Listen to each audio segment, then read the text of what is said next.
Hi everyone, welcome back to CG101. I'm back with another video. So today I'm going to be talking about Cody Rhodes, the challenger for Clash at the Castle WWE 2024. So yeah, Cody Rhodes is, right now his title reign is felt a little bit underwhelming, right? I mean, AJ Styles was a good first defense. It was a great match too, banger match. Promos were not the best. And of course, it's when we have Roman Reigns' title reign here with, of course, I don't even need to really get into depth about Roman Reigns' title reign. Anyone who watched wrestling, anyone knows anything about wrestling even a little bit, will know that Roman Reigns' title reign was insane, generational, 1,316 days, with all the title defenses that he had were pretty meaningful, pretty big title defenses, stuff that you could put on a pay-per-view, have it main event, have it serve as a good main event, good promos. Most of them were good matches too. A lot of matches that you could have main event WrestleMania. So yeah, Roman Reigns' title reign was so good, and Cody Rhodes' title reign is seen a bit underwhelming in that case. So AJ Styles again was a good defense. Logan Paul not defending his U.S. title, but fighting Cody for the undisputed championship. It was, I'd say, a case of poor booking. Logan Paul and Cody Rhodes having a match, first of all, just while Logan is already a mid-card champion, kind of was a confusing decision made, but at the end of the day, it was a good match too. It was, first of all, brought viewers more, Logan Paul, Cody Rhodes, two big draws, something to keep SmackDown afloat right now, because SmackDown is not very good. And it still isn't. This feud at Clash at the Castle, whoever it's going to be, I'm going to be talking about 5 people, more than likely isn't going to really help move the needle for SmackDown. We're going to see that happen around Money in the Bank through SummerSlam. Those right there is when SmackDown is really going to be the A show. I will be talking about that at some point on my channel. Summer break is like almost here, man. I got exams and stuff coming up, so I want to go ahead and just not really make too many videos until then, and then I can talk about wrestling and all that stuff all the time. Alright, anyways, now I've made a 2-minute intro. Jeez. Alright, so 5 names. First one is Tama Tonga. This the 5th name, and just if you want to get the bloodline involved already in the Cody Rhodes story, then this is the way to go. I wouldn't really do it, I feel like if you want to get the bloodline involved, do it at SummerSlam and do it with The Rock. Maybe Roman Reigns returns as a heel for the rematch, and then that's why we start Rock turning against him, blah, blah, blah.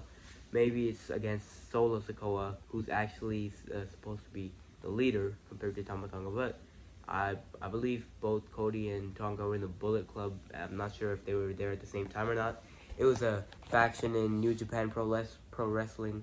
I don't watch anything besides WWE, but I do know some of the big stuff in other promotions. Like Bullet Club is something that they've referenced before in WWE. So I do, and then Twitter's talking about it too. So yeah, I do know quite a bit about that, just like how Cody was in it and Tonga was in it. So maybe they have some history there, and that's how they start a feud. I don't know. Doesn't seem like the best idea, but again, as I said, Clash at the Castle defense is not going to move any needles at all. It's going to still be the title reign that's going to get interesting at SummerSlam, alright? So yeah, that's just one of the people. If you want to get the bloodline in there, you want to start a feud with Bullet Club history, whatever, you got that. But we tried that with AJ Styles. It was a good match, but just kind of underwhelming, alright? So then we got, next name I'm going to name is Shinsuke Nakamura. So Nakamura, he faced Cody Rhodes 3 times already this year. That's the only reason why I'd say don't do this. Besides that, I feel like, again, as I said, the promos for any Cody Rhodes feud, the promos are going to be kind of lackluster because Cody's aura as a champion, it's weird. It's a heel overall. Is supposed to have the better aura, the better promos as a champion. Cody, I'm not sure if his promo skills and all, Roman said he sounds like a politician. I kind of have to agree with that. That's the thing. Cody hasn't really shown aggression, which I think the champion should, even as a face. John Cena, you could see John Cena show aggression in his promos, even though he was a face. Alright, I need more of that from Cody in his promos, and that's why I'm saying that the promos aren't exactly going to be the highlight of the title reign until you get into feuds with Randy Orton or Rock or Roman Reigns, some of these big names, right? Because then they're elevating Cody, Cody's elevating them at the same time. Right now, the promos with Nakamura and Cody are going to be like, alright, it's average. It's like, you'll probably have those little Nakamura promos that he did back when he was feuding with Cody in January. But again, as I said, they've already faced off 3 times in January. Do you really want to run the feud back? We already know who's going to win. I mean, we already know who's going to win anyways. Cody's not losing the title here. But I feel like Nakamura hasn't really even made an appearance in a while, right? So you can't really build him up to be a credible challenger in just, 3 weeks? So I will go ahead and say more than likely it's not going to be Shinsuke Nakamura. But he is on SmackDown. He's one of the bigger heels on SmackDown. So they could go ahead and capitalize somehow, some way, have him attack Cody maybe. I'm not sure. Now, the third name we got here is Kevin Owens. Alright, so Kevin Owens, I mean, he's a face. Cody's also a face. I don't know how that's going to work. It can work because, no one is really rushing for Kevin Owens to win another world title. We know that Cody's going to win, and we know that this is just being used as filler. Everybody knows that, right? I mean, but still, at the same time, it could be just him giving a good friend a title shot just because he thinks he's deserved it. Something like that. You just need Cody on the card. He's your main champion. You can't, him and Damon Priest have to be on every single card, in my opinion. So your 4 world champions should be on every card, or should be defending around that time as a pay-per-view. Or at least maybe, you skip one, but then don't skip the other. So yeah, that's the thing. Cody's got to be here. If you go ahead, pair him with Kevin Owens, it's going to be a good match. The promos are going to be nice, because Kevin Owens is good on the mic, but then again, a face versus face is just going to be a bunch of respectfulness, like, oh, hey, man, you're my friend, you can have a title shot, or, oh, thank you, man, you're my friend, too, I will appreciate this title shot, that's not how it works. Heel and face promos are much better, so that's what I'll say. You're not turning anybody heel here. It's a small feud, but we can go ahead and try the good guy versus good guy feud, and it's just to get Cody Rhodes a championship defense on the card, or Cody could do promo. That might work as well. But yeah, so I think that's also, I'm throwing it out there. It doesn't seem like the best idea. I know I said 5 names, but I'll go ahead and do 6 instead. Andrade is also on SmackDown. Is he on SmackDown? I think he's on SmackDown. I'm pretty sure he's on SmackDown. If he's on SmackDown, that's someone. I mean, is he a face? He's a face. Yeah, he teamed with Rey Mysterio. He's a face, but at the same time, I feel like this could be an interesting feud. And Andrade's not gonna win it. Obviously, he doesn't need to win it. And it would be a great match. Promos would be interesting, I guess. They had the match in AEW before too, so I doubt they'd reference that. But yeah, I mean, this could be interesting. I want to see how it works out. It would be great to elevate Andrade, giving him a world title match, after he's returned, and because he's not doing anything right now, so this would actually be better for him. Having a world title match and losing does definitely still elevate you, especially if you've never been in that position before. So that would kind of cement him as a top mid-card to low main eventer. So I could see this happen. It's not a bad idea at all. The next name I'm going to go ahead, I said, wait, who else? Okay, yeah, no, there is 2 more. So Santos Escobar, again, the opponents for Cody's challengers right now, they're not very credible right now, It doesn't seem like Roman Reigns' challengers. You had Roman Reigns facing John Cena. You had him almost facing The Rock. You had him facing Edge. You had him facing Brock Lesnar. You had him facing Goldberg. You had him facing Cody Rhodes. These are all big challenges. These are all big title defenses, These are the things that you could put on the main event of WrestleMania, realistically. I don't see Cody Rhodes having any match like that. Maybe Cody versus Styles is one that you could say will main event night 1 of WrestleMania. But no match has ever felt big on Cody Rhodes' undisputed championship reign. So, again, Santos Escobar is like a mid-card guy. He can be a good mid-card champion, I bet. But putting him in the world title picture right now, it doesn't seem like the best idea. Now, you could go ahead and do that in like a few years or something, but he's a heel. He's on SmackDown. He's one of the only heels that's on SmackDown, especially because everybody's injured. Or else I'd say Bobby Lashley and Cody Rhodes would be a great feud. I think that would work. Promos would be nice too. Not really, but it would be good. First of all, it would be a bigger match than what Santos Escobar or just a overall pure wrestling match. It would be bigger than that. But he's injured, so Santos Escobar versus Cody Rhodes, a heel versus a face. We can go ahead and do it, but it's not gonna seem like a big match. It's not gonna seem like a world title match.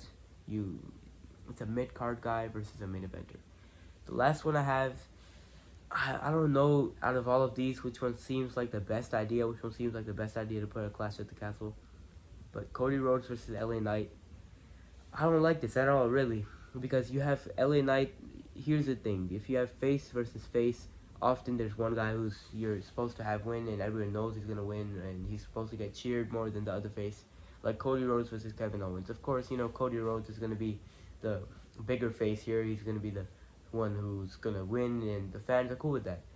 If LA Knight loses to Cody Rhodes, it hurts his momentum so much because the fans are behind LA Knight. Alright, they're behind Cody Rhodes just as much as they're behind LA Knight. And LA Knight has not been pushed at all. LA Knight is, if he's he shares the ring with Cody Rhodes, he has a match with Cody for the world title, fans are going to want LA Knight to have some momentum going in and out of this match. And you can't really do that when you know that he's going to lose, especially when it's a face versus face, because that's going to cause people to kind of turn against Cody Rhodes, alright? I don't know how they... you can't have LA Knight turn heel. You can't have Cody turn heel here. I think the best thing would do is just to avoid this match overall. I put it at number 1 on this list, not because I'm ranking it, but because I was going to talk about it, elaborate on it the most. LA Knight's momentum, if he loses to Cody Rhodes, is going to go completely down. And it's also going to be bad for Cody, because Cody Rhodes is a face, and a lot of people want LA Knight to win. This might cause people to turn against Cody Rhodes because they think LA Knight is better than Cody and should be the world champion. You know how IWC likes to complain all the time, alright? So, if LA Knight does face Cody, the only way they can do this without losing LA Knight's momentum too much is by having Logan Paul interfere. You see, I said CM Punk because I was thinking about Clash at the Castle in Scotland. Drew McIntyre versus Damian Priest. More than likely, CM Punk is going to attract Drew McIntyre, cost him the world title. So we're doing the exact same thing here, except it's Logan Paul attacking LA Knight. That's, again, interference on the pay-per-view twice. We're not even going to account for that, but if you have Logan Paul go ahead and attack LA Knight, this will at least stop LA Knight from losing too much momentum. But I think this is what's going to happen at Money in the Bank in Toronto. I think LA Knight's right there. He's holding the briefcase. He's got it. He's about to win. LA Knight, Logan Paul comes, attacks LA Knight, kind of like what Kane did to Dean Ambrose in 2014's Money in the Bank to get Seth Rollins to win. So just like that, LA Knight's going to lose the Money in the Bank once again, and then you start an amazing feud that's going to cook for SummerSlam with Logan Paul versus LA Knight. It's not just going to be some, oh, you talk bad about Prime, and you said Prime is not good last year at Money in the Bank, so now I'm going to fight you for my title, blah, blah, blah. It's going to be a blood feud. It's going to be personal. LA Knight's like, you took away my Money in the Bank, the world title chance. You took that away from me. I'm going to take that world title away, the U.S. title away from you now. Yeah. So, just like that. And it will be a personal feud with more than likely stipulation. I hope so. It's because it's a very hyped up match. It's something that will make SmackDown more watchable, as well as Cody's SummerSlam feud with that Randy, Roman, Rock, whoever it is. It's going to be much better than the filler stuff. But at the end of the day, Cody's going to have a filler opponent here. Unless it's LA Knight, it can't be LA Knight, because I feel like it's going to hurt its momentum. So, the other 5 who I did mention before LA Knight, choose one of those for Cody, or give Cody a promo. Don't have him wrestle at Clash at the Castle. Just let him talk for a bit, it still works. Set up something for Money in the Bank. And just like that, we can look forward to SummerSlam, because that's where Cody Rhodes' title reign will start to get very interesting, because that's where it's going to start to get bigger. And that's where I feel like SmackDown and Raw overall are going to start to get... Because WWE, after Roman Reigns and Seth Rollins kind of, they took their breaks, injury, and all that stuff, right? Now, WWE seem not exactly the most... Like, I don't need to watch the whole Raw or SmackDown. I can just watch, like, oh, yeah, it's the same stuff every week. It's just been kind of boring, So, yeah, for the past few weeks, it has been a little bit boring. I think SummerSlam is when that's going to change. Clash at the Castle, though, I think the only reason I'm interested right now is because Sami Zayn and Chad Gable's Intercontinental Championship story is a good one, which I am pretty intrigued in, as well as Drew McIntyre and CM Punk. The Judgment Day storyline is getting stale. They just need to break the Finn Balor and Damian Priest.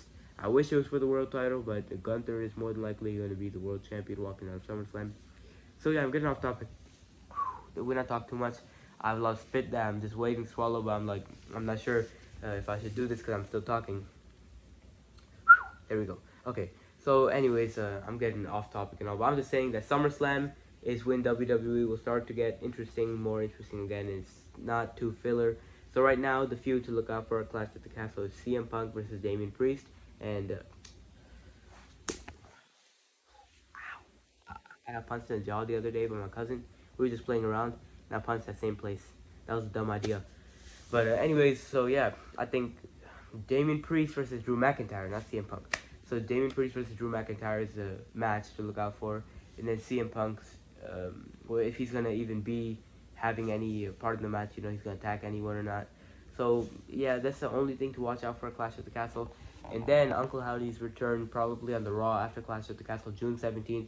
That's not what I said earlier in my video, but that's what the clues have been showing now. That's another thing to look out for at Clash at the Castle maybe. But besides that, everything else seems pretty predictable, whatever the card's going to end up being. But Damian Priest versus Drew McIntyre is a match that I'm very excited for. CM Punk's involvement in that and all that stuff. But again, I'm getting off topic here. Just enough for this video. Leave a like, subscribe, and I'll see you guys next time.